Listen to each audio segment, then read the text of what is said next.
کوه نستوه ولایت، پدر مهربان امت، رهبر و امام مسلمین حضرت آیت الله العظمی سید علی حسینی خامنه ای در راه سربلندی حرم جمهوری اسلامی ایران شهد گوارای شهادت را نوشیدند و به ملکوت اعلی پیوستند.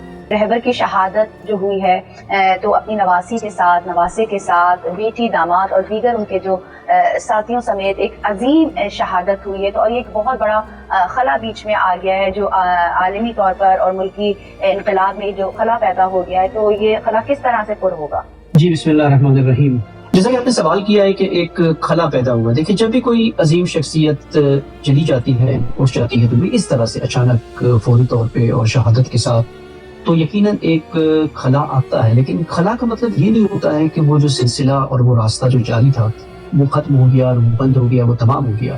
اللہ تعالیٰ نے قرآن میں فرمایا ہے نا کہ مومنین سے کہ یہ رسول جو تمہارے درمیان ہے یہ یا مارے جائیں یا شہید ہو جائیں یا قتل ہو جائیں، یعنی موت آ جائے، تو کیا تم عقب ہو جاؤ گے، عقب نشینی کر لو گے، پیچھے ہٹ جاؤ گے؟ نہیں، تمہیں تو اس راستے کو جاری رکھنا ہے حتماً۔ اور بالخصوص جب شہادتیں ہوتی ہیں تو شہادت ایک سسٹم ہے، الہی سنن ہے، الہی نظام کا ہے۔ ہم احساساتی طور پہ شہادتوں کو نہ دیں، یہ اللہ تعالیٰ کے بنائے ہوئے ایک امامت و امت اور الہی کی حاکمیت کے نظام کا ایک اہم سبب ہے، رکن ہے، اس کا ایک ایلیمنٹ ہے اس کا۔ شہادتیں ہیں جو آگے کے لیے مزید راستے ہموار کرتی ہیں، بیداری پیدا کرتی ہیں، رکاوٹیں اور موانع کو دور کر کے وہ منزل تک ہمیں پہنچاتی ہے۔ اگر شہادتیں نہ ہوں تو یہ سلسلہ کبھی آگے نہیں بڑھے گا۔ مثال 8 سالہ جنگ جو ایران نے لڑی انقلاب کے بعد، امام خمینی فرماتے تھے نا کہ یہ بہت بڑی نعمت ہے جو ایران پر ہوئی ہے یہ جنگ، اور یہ جنگ ضمانت بن گئی انقلاب کی اس وقت۔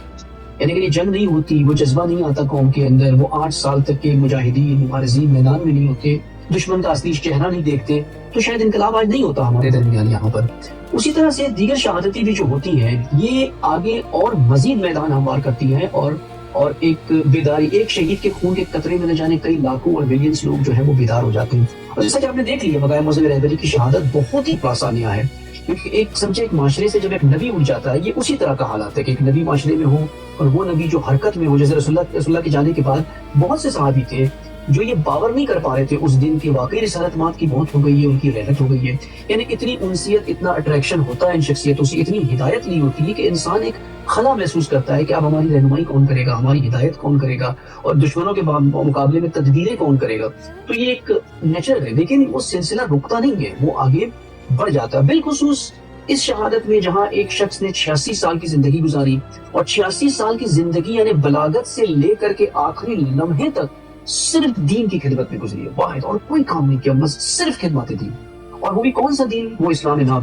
یعنی جب بقائے معظم رہبری بہت ہی ینگ، بہت ہی ارلی ایج میں تھے اور معمم ہوئے، تو ان کی ابتدائی گفتگو جو مشہد میں ہے، جو مشہد سے شروع کیا سلسلہ، وہ ساری انقلابی نوعیت کی گفتگی تھی، اور ان کو اسیر کر لیا گیا، اریسٹ کیا گیا، زندان میں ڈالا گیا، شکنجے دیے گئے۔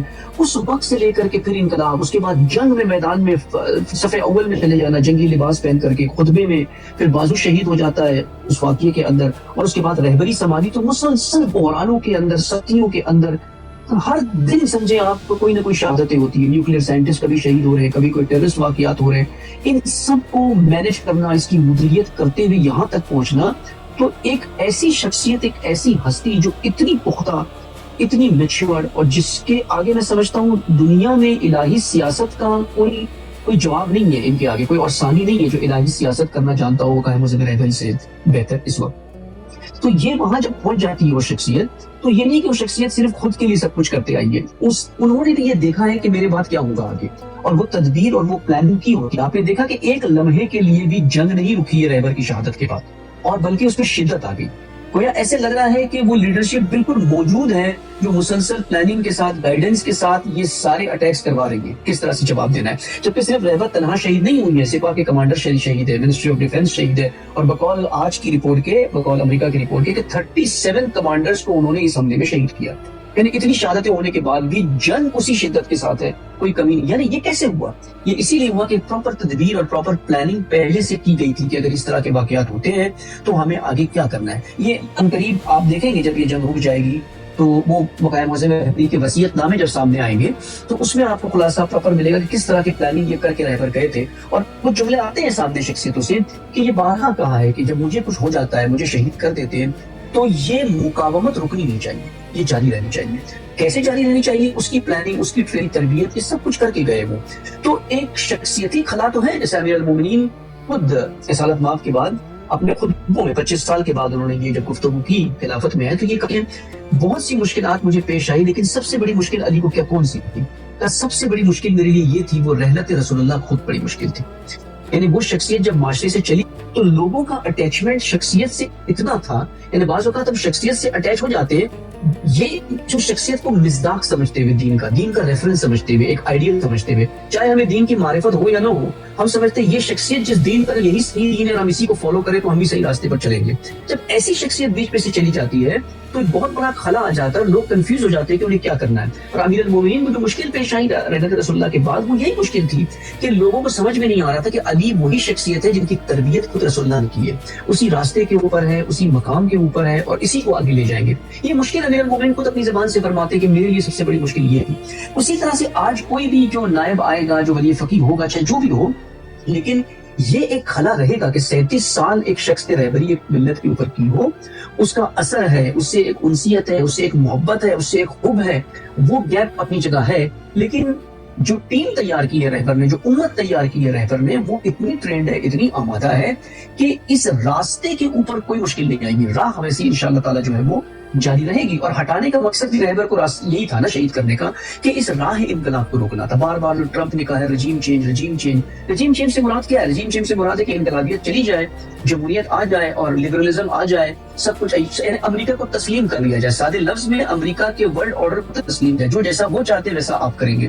اور مقام معظم رہبری واحد وہ شخصیت تھی جو رکاوٹ تھی اس راہ میں ساری دنیا میں، جو قبول کرنے کے لیے تیار نہیں تھی، تسلیم کرنے کے لیے تیار نہیں تھی امریکہ کو. اسی لیے ہٹا دیا کہ یہ آئیڈیالوجی کا مصداق انہوں نے سمجھا ہے کہ یہی شخصیت ہے جو کہ تھی، لیکن آئیڈیالوجی خود اتنی محکم ہے کہ ایک امام حسین شہید ہو جاتے ہیں تو آپ دیکھ لیں کہ آج یہ انقلاب، آج یہ مقاومت اسی کربلا کا نتیجہ ہے، اسی کا نتیجہ نکل کے ہمارے سامنے ہے. یہ شخصیت جو تھی امام حسین کے پیروکار ہے، امام حسین سے درس لیا، امام حسین کے مکتب سے ہیں یہ. تو امام حسین کے مکتب میں اتنی طاقت ہے، اتنی توانائی ہے کہ یہ سلسلہ نہیں رک سکتا. یزید نہیں روک سکا سب کچھ قتل کرنے کے بعد ایک صحرا میں، بیابان میں جا کر کے، جہاں امام حسین کے پاس کوئی امت ہی نہیں تھی، کوئی رونے والا بھی نہیں تھا آگے. لیکن یہاں تو آپ دیکھ لیں پوری ملت، ملینز آف افراد سڑک پر ہے. تو کیسے ممکن ہے کہ یہ نظام اور یہ رجیم کا خاتمہ ہو جائے گا اور اس شخصیت کو ہٹا دینے سے انقلاب کا خاتمہ ہو جائے گا؟ یہ ناممکن ہے. بلکہ میں یہ کہوں گا کہ اس شہادت نے جو خطرات درپیش تھے انقلاب کو، نفوسیوں کی وجہ سے، خائنین کی وجہ سے، اپنے خون سے ان سارے خطرات کو تمام کر دیا ہے. یعنی بالکل کلیئر کر دیا اس انقلاب کے پاتھ کو، اس راستے کو.